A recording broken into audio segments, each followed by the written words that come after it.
Rick Thompson is not just a journalist.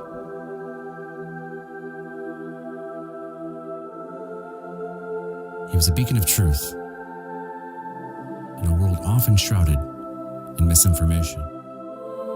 With his fearless reporting and unwavering commitment to journalistic integrity, he uncovered stories that had had the power to change lives.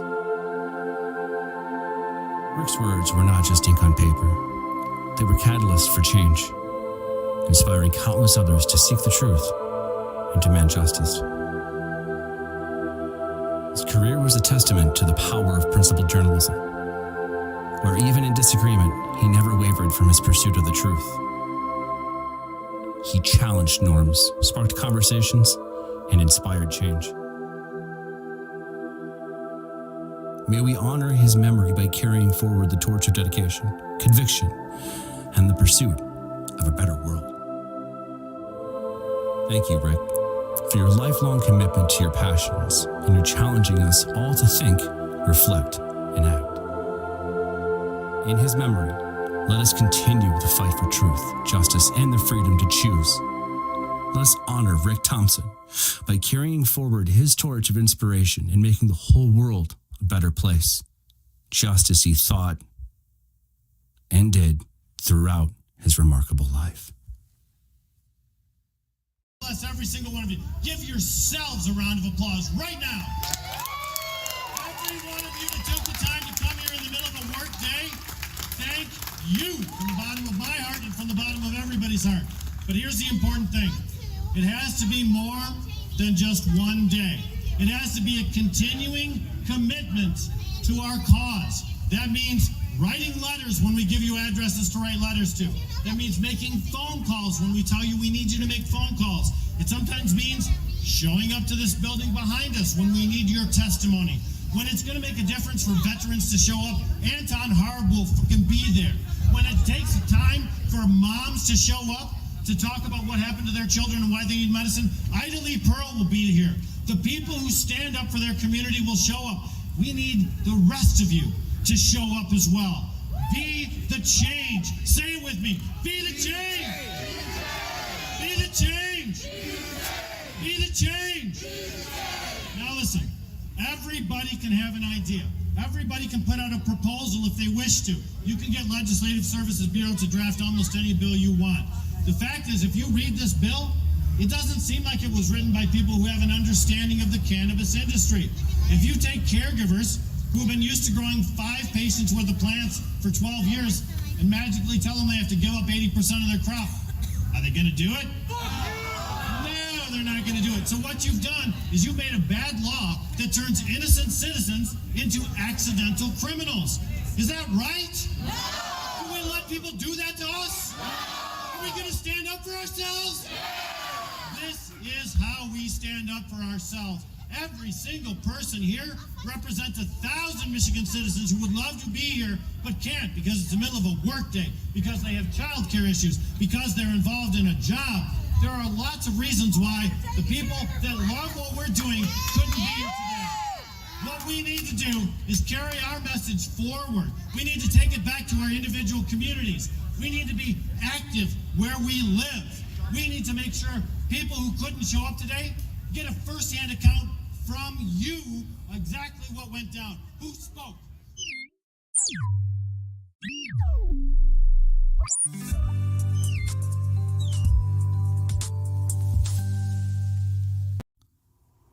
Welcome, my friends, to a world often hidden in the shadows, where ordinary people wield extraordinary talents. This, my fellow seekers of the intriguing and the underappreciated, is deliciously dope. In this captivating journey, we embark on an adventure unlike any other. A journey into the heart of creation. We're shedding light on those who transform the mundane into magic. These gifted individuals, often overshadowed by the noise of the modern world, are the unsung heroes of our communities. They take nothing and transform it into something that captures the essence of their souls. But it's more than just the process, my friends.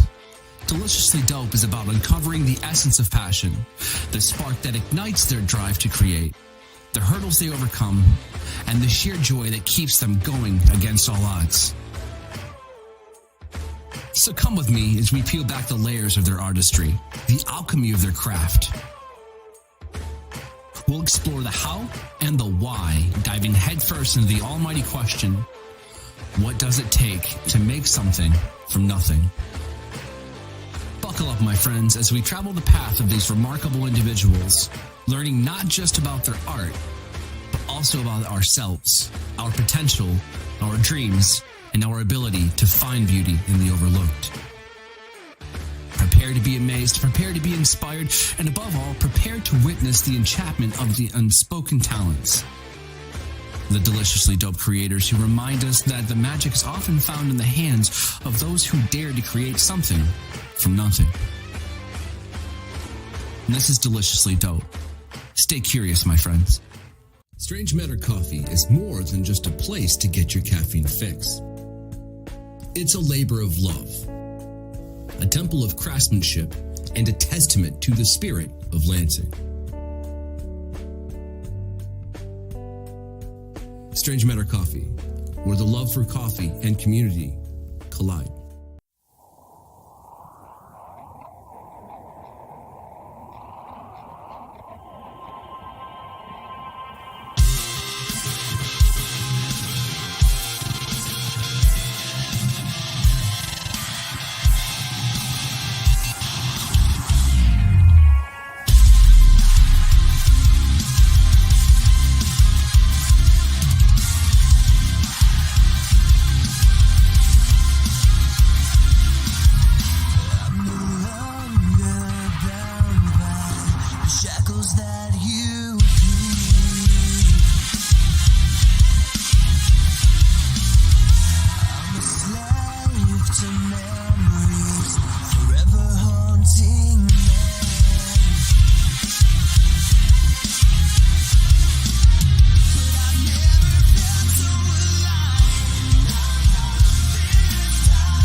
What's going on, my tokers, jokers, and smokers? Welcome back to another edition of the Daily CHRONIClez, y'all. Today, we're gonna jump over on the other side of the law. Okay, we're gonna try and get into the mindset of, all things considered, truth be told, because let's be honest, there are good cops, and there are bad cops. We've seen a lot of the bad cops, in the news lately with all the shootings and all the, the roughness and all of that, man. I think it's time we talk to one of the good ones. So without any other further ado or rambling in my part, I'm here with my friend Ignacio Esteban, correct? Ignacio, yeah. Thank you, Rodney. There it is, I appreciate man. having me on the show.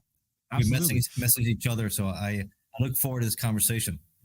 Hey, dude, me too. I lived a life of being on the other side of the law, if you will. I wasn't an avid rule breaker, but I found that sometimes, rules could be bent in my favor. And if nobody else saw it, did a crime really take place? But no, man, retired ATF agent. How many years in? Oh, ATF, 21 years, 5 years before that with U.S. Customs, total of 26 years of federal law enforcement.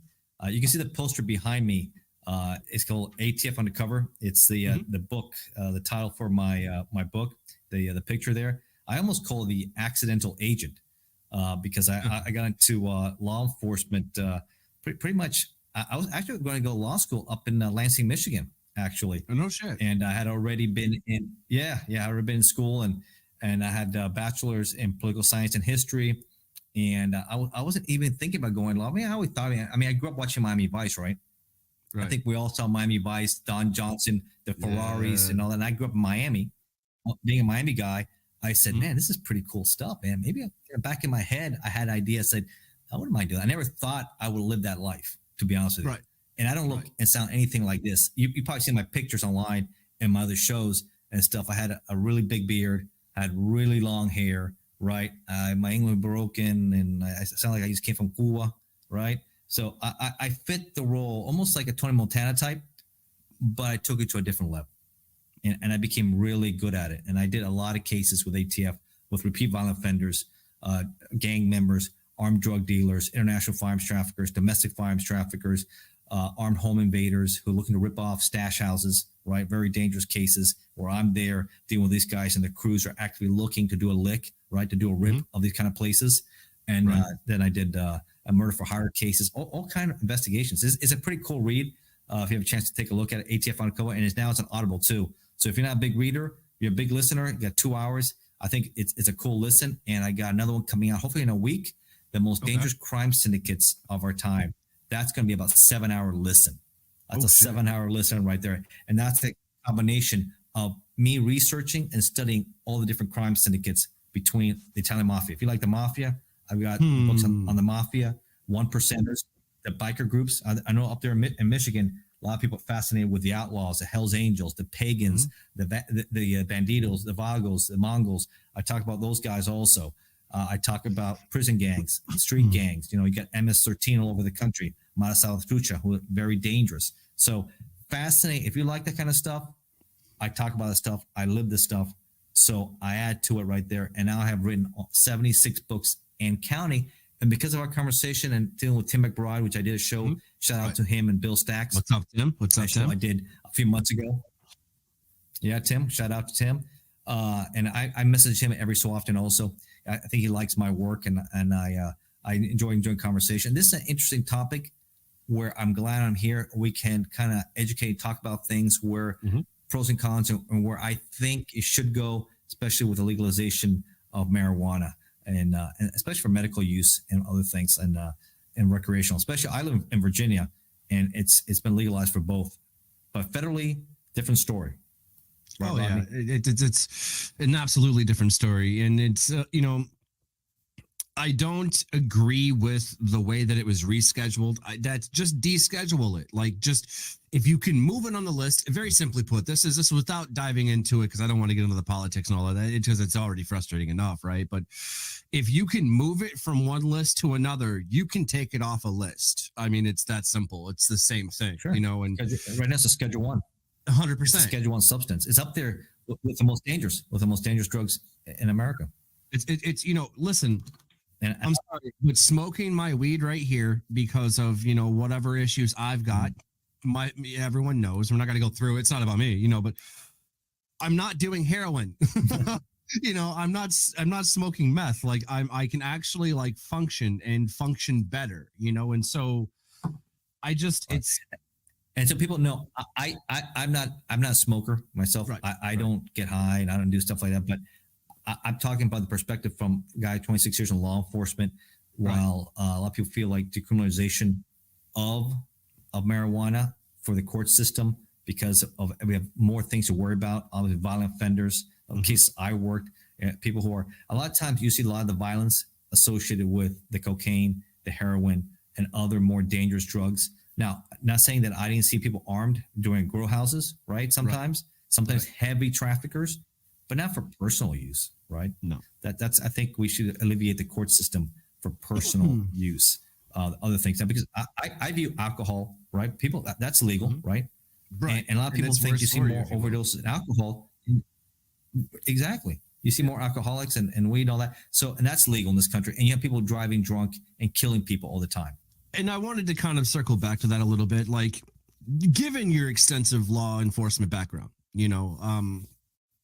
how do you view the changing landscape of, cannabis legalization in the United States? Meaning, you said, medical use, personal use, that's one thing. So would you agree that it should be rescheduled or just descheduled? Or either. It seems like DEA won't do either, right? And then you have Congress, which is completely deadlocked. So it's not going to go anywhere. So I guess the state is the best way to go forward, it appears. I mean, I've been studying this. I've been seeing it. I remember when Florida had it for marijuana for medical reasons. I live in Virginia now. It's also recreational. I'm not sure in Michigan. Is Michigan just for medical or for recreational also? We have both. Where you're at. but Yeah. you're both. So Yeah. it seems like almost 40 states in the country I was reading have it for medical at least, and I think 23 have it for recreational. I think only 2 states don't have anything, but it's going to be almost every 50 states. So I think 80% of the people want it legalized for at least medical, if not recreational, also because a lot of people think it's ridiculous, and there's a lot of benefits also, obviously for medical marijuana. So I think that's where it's going, and I don't want to see the court system bogged up either for weed and for stuff like this, where you have other important things with crack cocaine, heroin, other really, really fentanyl. We have a fentanyl crisis in this country, Rodney, and it's destroying families, and that has to be dealt with. That's really important. Much to that point, that actually leads me into my next question. I was kind of pondering here. What impact, do you believe that cannabis legalization has had on law enforcement priorities? I mean, like, in the last couple of years with legalization sweeping the nation, I'm sure you worked in different states and different places. I don't think that pot was like ever a major consideration. I don't think that a judge was like, oh my God, we should definitely kick you guys, warrants and whatever.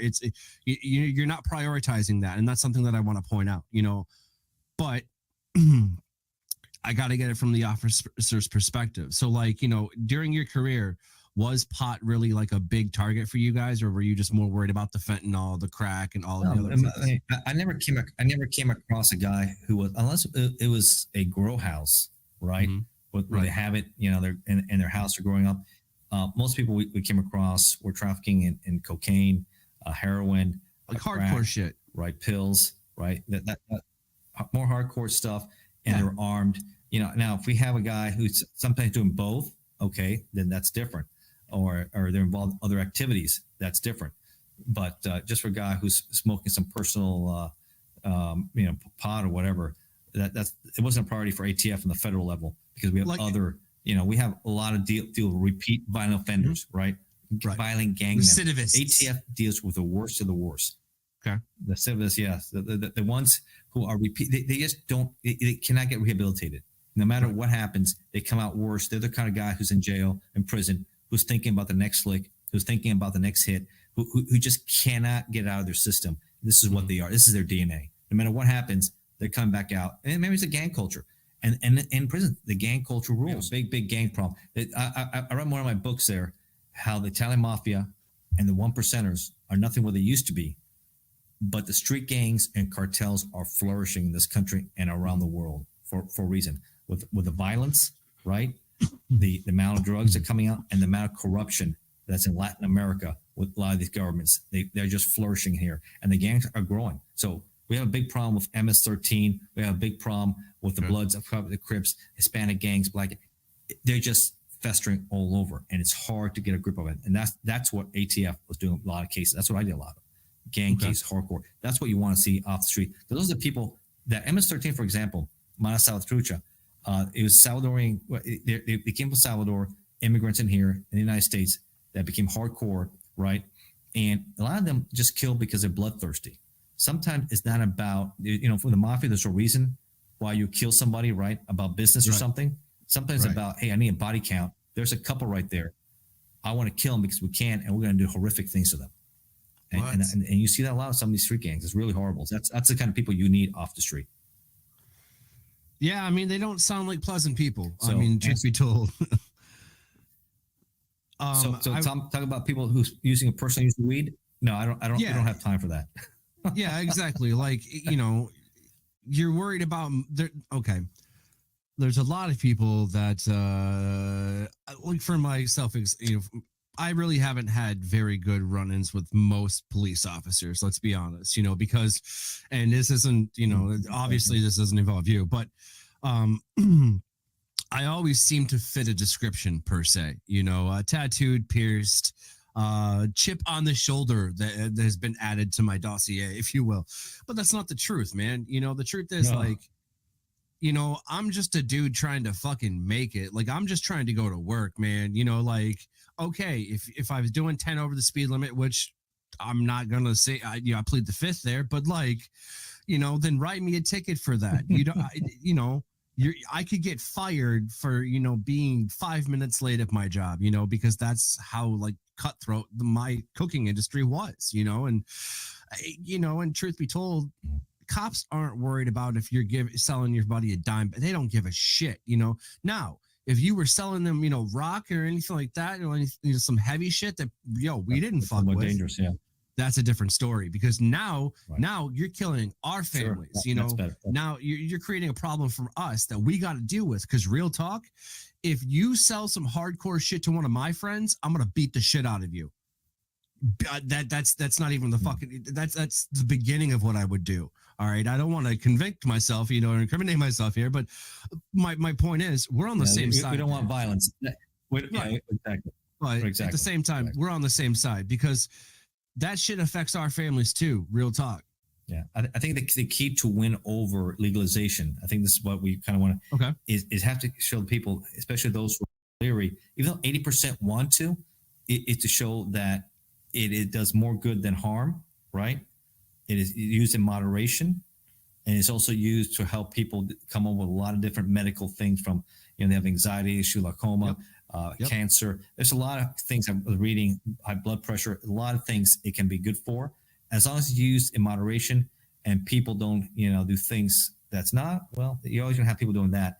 I think it could gradually come over from off of Schedule 1 and be legalized, and then focus on other things. That's what needs to be done. So, but right now, federally, it is illegal. So even if you're in the state that is recreational, if you go across state lines or what have you, you possibly could look at federal charge, but will it jam you? Where it'll jam you up, and you're looking at the ATF perspective here. Where is if you have a firearm, right? That's a different story. You've been smoking weed, and you're a big pot smoker. You can't have it. 922G3, 18 USC 922G3 prohibits you right now from possessing a firearm. So you can't own a gun. You can't go to a federal firearms licensee, which is a gun shop, right? An FFL. You can't buy one because you say, are you a current drug user? You put yes on the form, they won't sell it to you. You put no, you lie on it. Well, now you got even another big charge on you, lying on the ATF firearm. And I've done cases of that too also. Now, so that's what's important, that, unfortunately, you choose to smoke weed. That means you can't have guns right now. Okay, so let me ask you this. And that's tough. Let me just say this. I'm pro all of our rights and amendments and all of that. I'm trying to hold those, because they're there for a reason. They're amended for a reason, and stuff like that. Now, the anarchist part in me is cringing when I say this, but for all good things, you must have bad, and we have to have balance. I mean, that's the truth of it. Okay. At the same time, sure. The yin and the yang, right? Exactly. Yeah. I don't think. Okay, let me ask you a question. Just as an ATF agent, okay, you pull me over, right? Yes. Let's not that you do traffic. Retired for some reason. Retired now. Retired, right. But let's say hypothetically, you were searching me or searching my car for something, okay, and you come across a pill bottle. All right, inside that pill bottle is Adderall or something that I take that is a controlled substance, right? That I have to have a prescription for, right? Okay. So far, my name. It checks out. That's my prescription, right? Right. Like, you can't do anything about that. That's my medicine. Okay. So that's your medicine. Right.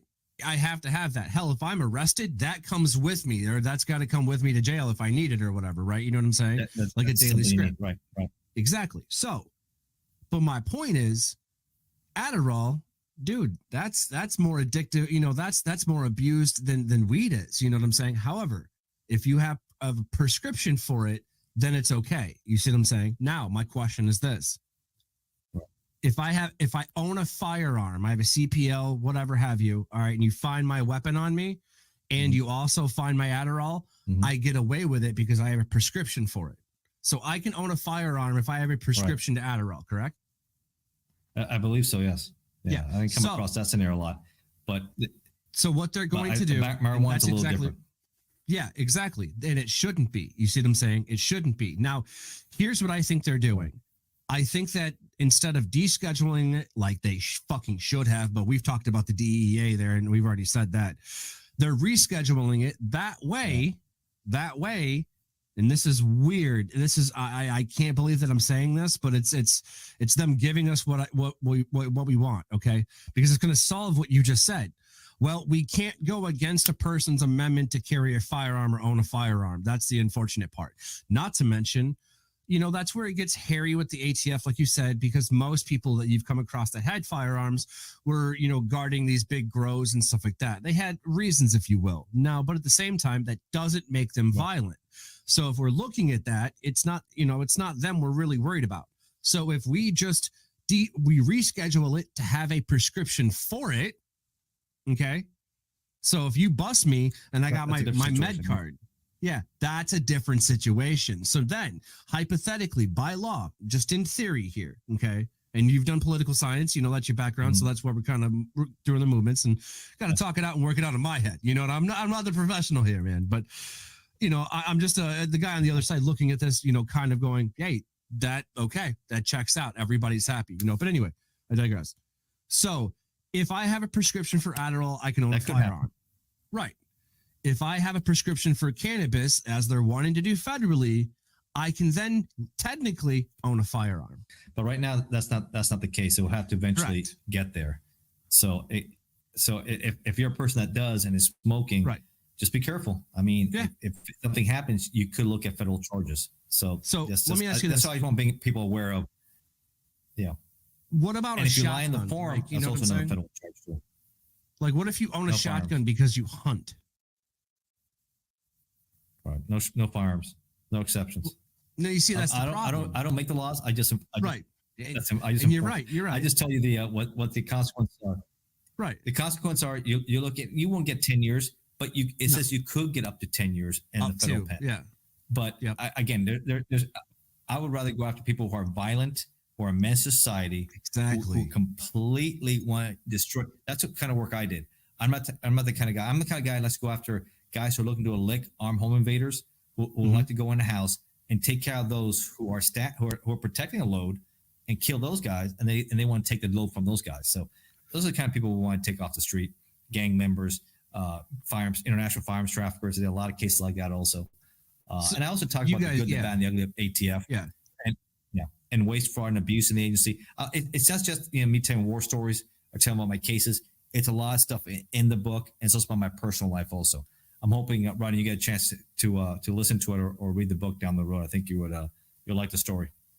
Oh, absolutely. I mean, dude, I'll put it this way. Okay, so talking about your books, just real quick, you are the reason that I bought the Audible. Like I bought the Audible Unlimited, like 100%, dude, because I'm sitting there going, I mean, I don't have time to read them, but I could definitely listen to them. And then we were talking about the voice work actor, and he did amazing work.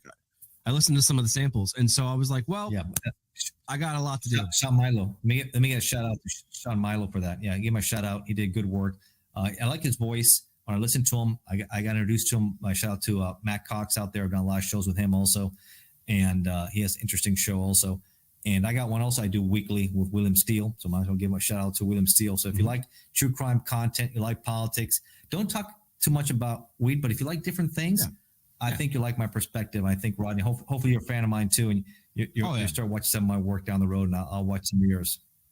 Absolutely. And I would love nothing more, and dude, what I've seen so far, it's fascinating as shit. Like it really is, because it's like, it gives you an ex-Leo's perspective on what you saw about, like, okay, all right. I turn on fucking Netflix, you turn on Hulu, you turn on every streaming, anywhere in the internet, and you see, like you said, true crime, serial killers, mafiosos, you see all these movies, everything in the media, and you're like, okay, but there's always going to be a romanticized view to that in order to sell the experience or the movie or the undertone. You get the idea. So what happens when I take the romanticization, that was a really hard word, y'all, sorry. But anyways, if I take the emotion out of it, what am I left with? Well, I want to know why it would help me better understand this person, these characters, these people, these things, these concepts, these actions, and then just, understand this more if I had a different perspective. Now, and I cringe when I say this, I'm joking. I find myself becoming and befriending all of these ex-law enforcement officers, and they're like shaking my hand going, dude, you really weren't the person, we're sorry for what I've actually gotten apologies from local police officers. And it's like, what the shit? Like, it blows my mind, you know. It has, and that's cool. That's why we're here. But a lot of people don't get to talk to the good ones. You know what I'm saying? Or the ones that give you the truth and perspective. And dude, I'm telling you, and it's unfortunate because there's plenty out there. They're good. Plenty. Trust me, plenty out there. There's bad apples. And I talk about in my book about something. Hey, even within ranks, you have to deal with a lot. I always say deal with the bad guys with the easy part. And the hardest part of my case, doing complex federal investigations, will deal with bad management and dealing with lazy or inept prosecutors who didn't want to do their jobs. Nothing's worse putting a big case together and falling apart on the federal level to have it prosecuted because you had a bad attorney. That is frustrating. Trust me. That is the hard part. So it's not easy. You know, okay. So we've talked about the connection of violent crime with cannabis. It's pretty much non-existent. I can't say it's not, because obviously there are, different bad apples in each group. They may be involved, and they may be involved in all other things too. They're not just exclusively, dealing with weed, marijuana. They're involved in other things. You have a grow. They might be involved as a gang member. They might be doing this. They could be on a lot of things. So these aren't people that now they just do that, but they're multi. They just say they expand their criminal activities. They're multifaceted, if you will. For sure. Yeah.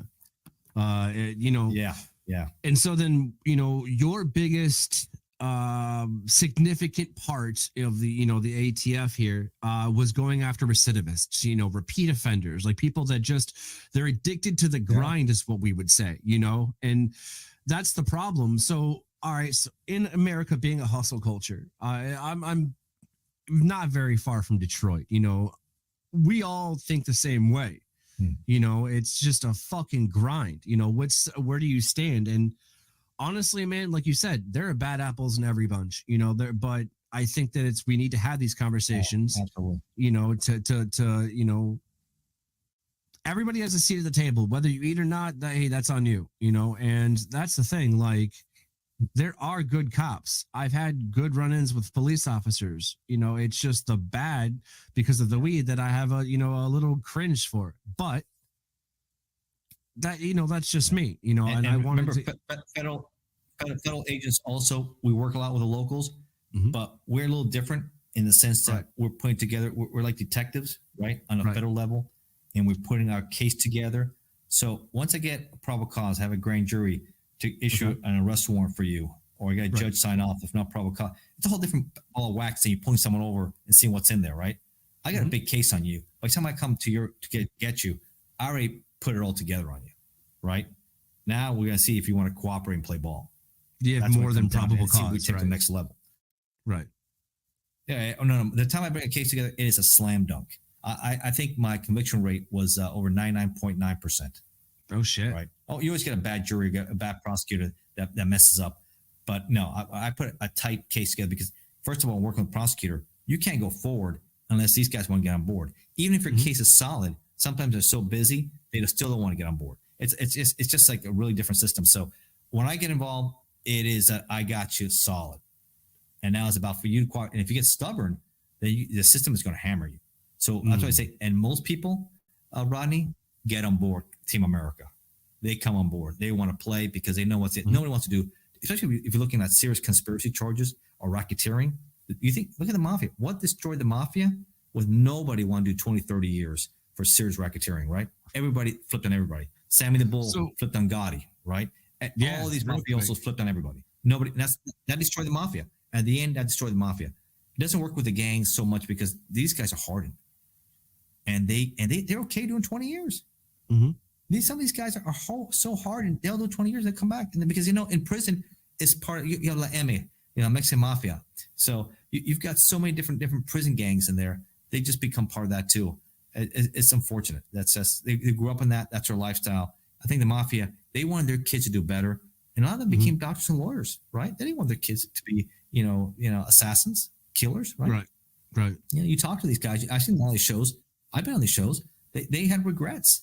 You listen to these guys, and they wish they would have been taught differently. So they went to Catholic schools. A lot of them also went to Catholic schools, and they were altar boys. They became killers, and they regret it. Look at those shows. So interesting stuff there.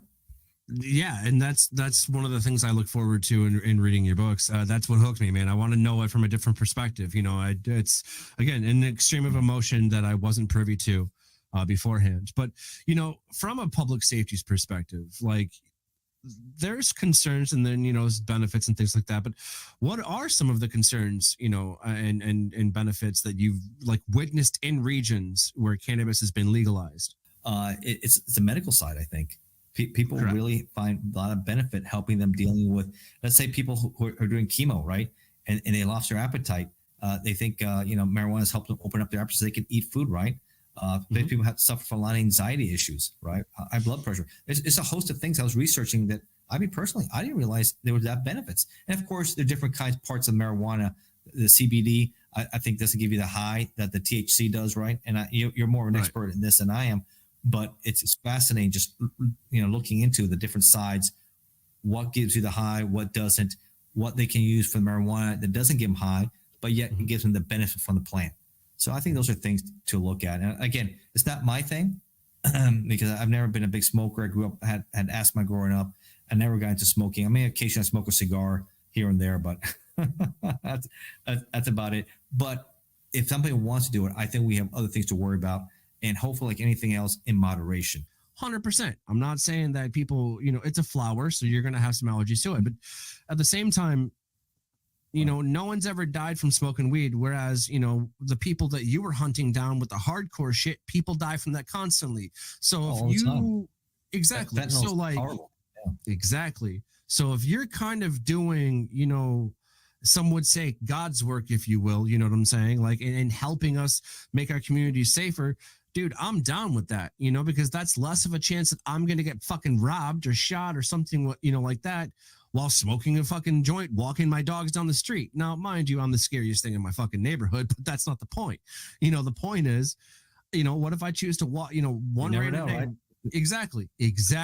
Because that shit can come home. At the same time, these gang members don't care, Rodney. Yep. Gangbangers are gangbangers for a reason. And they sometimes will see you as, an opportunity. Hey, this guy may have something on him. Let's take him. And they don't care. And that's unfortunate, man. That's the danger people realize. Yeah. So let me ask you real quick, before we kind of get out of here, because typically we would do the card trick and stuff. But since you don't smoke, it's kind of unfair to ask that. So in place of that, I got like one last question for you. Yeah, ask me a question. What do you want to talk about? Are there any lessons, from your career in combating drug trafficking and organized crime, that can be applied to the legal cannabis industry, like to ensure the safety and legitimacy for everybody involved? Yeah, I mean, there's a lot of lessons to learn. The key is there. Like I said, I didn't deal a lot with people doing weed. There's just something, it just didn't come across. I mean, it wasn't like you had these hardened criminals selling a lot of weed. You just don't have that. You have the guys making a lot of money because they want to cook the coke, right? You get a lot more money when they make it to crack, right? You have a lot of violence there. You have guys dealing with heroin or pills or what have you. Small, dime bags of weed and stuff like that really wasn't that attractive. It's not a case because you especially now, when I was working, the big push to legalize it, for medical reasons, for personal reasons, it just decriminalizes. I think that's something where maybe the Biden administration or the other administration is pardoning people. Maybe governors of different states are for people who had convictions for being in possession of weed and stuff. That's something I think people are looking into. So I just see it. It's a different animal, and I think it will have its day. When will it be? In the next 5 years, possibly with the right Congress. It's possible. Maybe declassification will be an option. But I think you're seeing the states taking over. And so if you have every state in the country has it for medical use and pretty much most of it for recreational use, the day will come. That's for sure. Now, the question is, how are these businesses doing and how are they going to thrive? And I still think the cartels are still going to, people are still going to buy through the shops. I still think they're going to go to the black market because some people complain about they still want it, the better quality. They say it's in the black market than it's in the shops. They're not happy what they're getting there. And they want it stronger, better, badder. And that's where the cartels are going to thrive. Cartels still going to make money other ways. Maybe they'll cut a little bit on their profits with the marijuana because they harvest a lot in Mexico. A lot come out of Mexico. Yeah, And, there was they just say a it's bust better in stuff out of there. Texas that was like over $1 million or something like that. It was a huge Yeah, it's all bust the in time. Texas. They Yeah. just they harvest everything. Yeah, and But they at bring the the same cocaine time, from like, Colombia. So, and they're involved in everything. so what I'm hearing is this: like, you think that first and foremost, it's important that we not only retain but respect the medical cannabis, facts and usages there, and that every state that is legal at this point should definitely have a medical, okay, because right now there's a huge push to try and get rid of the medical program in Michigan because caregiver, that's what people that would grow weed for other people who can't. I think we're going to talk more about that. Actually, we got some time. Let's talk about that, if you don't mind.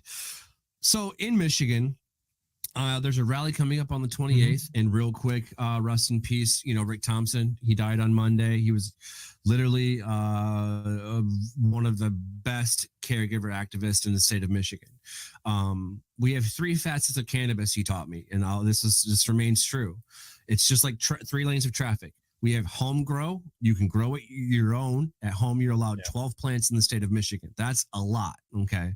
Like, if you can't survive off that a year, For medical use, or recreational? for medical, that's just for recreational. For medical use, okay, there's different ways you could do it, but the most common way you do it is you would get a caregiver. Okay. A caregiver can grow your 12 plants. You can't have any on your own. So on your sheet, it'll say can possess plants or not. You can have a medical card and grow your own. Absolutely. Most people do, actually, to tell you the truth. Then you can have a caregiver who will grow your weed. Okay. Each caregiver is allowed 5 patients. So that means they can grow 72 plants legally. wow. Okay. Correct. So that works out great. Now, there's some argument that certain sides politically want to take away this and take away that. You're going to have those semantics, but that is our medical program. Then you have recreational. Now, the messed up part is this. The only thing having your med card does is that you can carry more weed with you. And you get a discount at some, not all, some locations, because the taxing for dispensaries to sell medical cannabis it's not worth, these shops to do.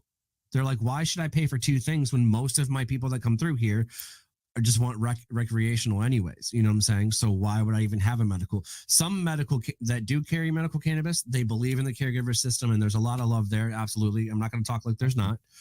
But that's not a focus. That's what you guys at the ATF would want. You're like, yo, the state's figured it out. Leave it alone.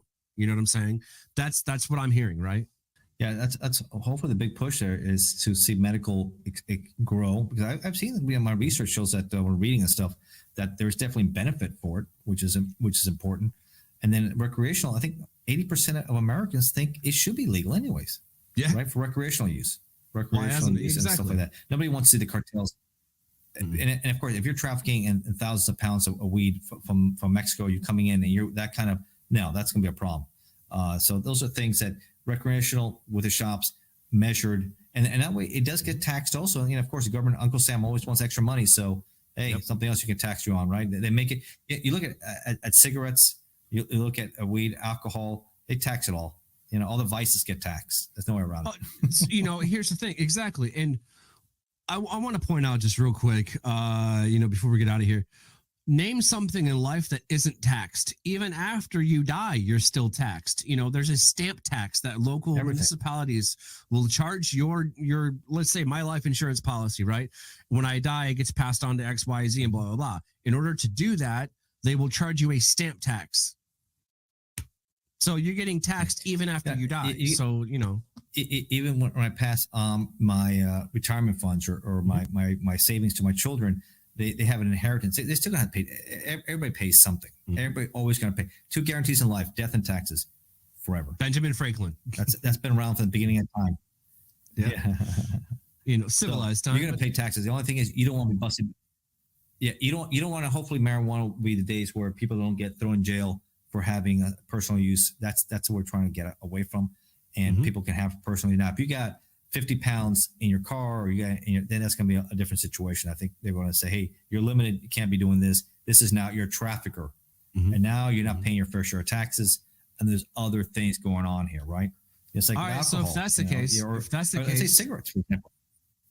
If you go to, let's say, the Carolinas, for cigarettes, which are a lot cheaper, right? Because of the taxes.